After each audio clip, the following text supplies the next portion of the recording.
later that they had a large customer base who appreciated the humour and darkness of the original BBC drama the show was based on, which was already in the Netflix library.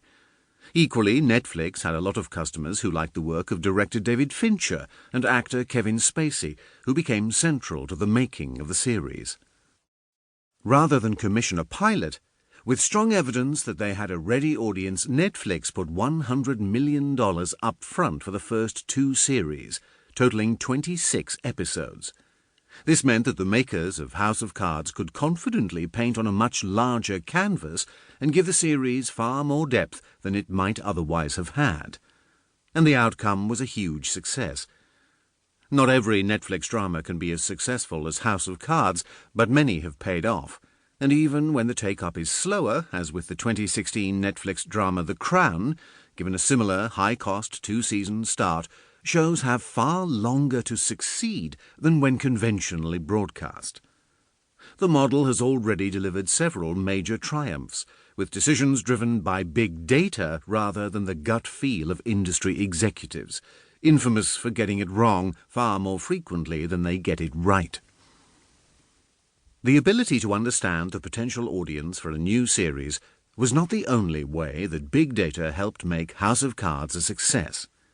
Clever use of data meant, for instance, that different trailers for the series could be made available to different segments of the Netflix audience.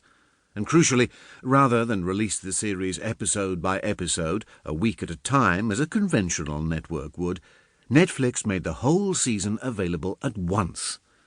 With no advertising to require an audience to be spread across time, Netflix could put viewing control in the hands of the audience. This has since become the most common release strategy for streaming series, and it's a model that is only possible because of the big data approach. Big data is not all about business, though. Among other things, it has the potential to transform policing by predicting likely crime locations, to animate a still photograph, to provide the first-ever vehicle for genuine democracy, to predict the next New York Times bestseller, to give us an understanding of the fundamental structure of nature, and to revolutionize medicine.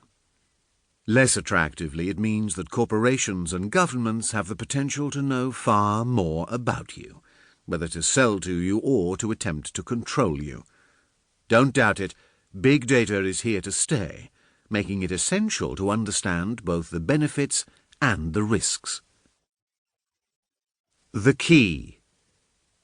Just as happened with Netflix's analysis of the potential House of Cards audience, the power of big data derives from collecting vast quantities of information and analysing it in ways that humans could never achieve without computers in an attempt to perform the apparently impossible. Data has been with us a long time. We're going to reach back 6,000 years to the beginnings of agricultural societies to see the concept of data being introduced. Over time, through accounting and the written word, data became the backbone of civilization. We will see how data evolved in the 17th and 18th centuries to be a tool to attempt to open a window on the future. But the attempt was always restricted by the narrow scope of the data available and by the limitations of our ability to analyze it. Now, for the first time, big data is opening up a new world. Sometimes it's in a flashy way with computers like Amazon's Echo that we interact with using only speech. Sometimes it's under the surface, as happened with supermarket loyalty cards. What's clear is that the applications of big data are multiplying rapidly and possess huge potential to impact us for better or worse.